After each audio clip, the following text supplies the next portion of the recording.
بسم اللہ الرحمن الرحیم۔ السلام علیکم ناظرین، ہر فرد ایک انسان ہونے کی حیثیت سے بہت سی چیزوں کی خواہش رکھتا ہے اور انہیں پورا کرنے کے لیے ممکنہ حد تک کوشش بھی کرتا ہے، لیکن بعض افراد کو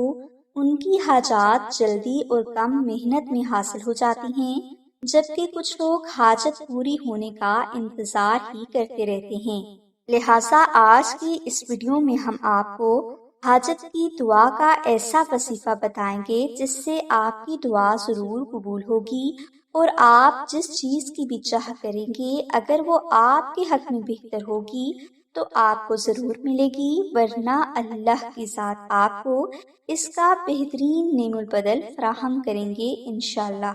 لہٰذا اگر کوئی بھائی یا بہن اس وجہ سے مایوس ہیں کہ بہت عرصے سے دعا اور محنت کرنے کے باوجود ان کو کامیابی نہیں ملی، تو ایسے افراد نوچندی جمعرات کو عشاء کی نماز کے بعد اول و آخر 11 بار درود ابراہیمی پڑھیں اور درمیان میں آپ 2 نفل نماز ہدیہ محمد آل محمد اس طرح ادا کریں کہ ان دونوں نوافل میں آپ الحمد شریف کے بعد 21 بار سورہ اخلاص تلاوت کریں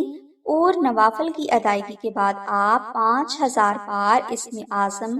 یا سمیع ورد کریں۔ یہ عمل آپ نے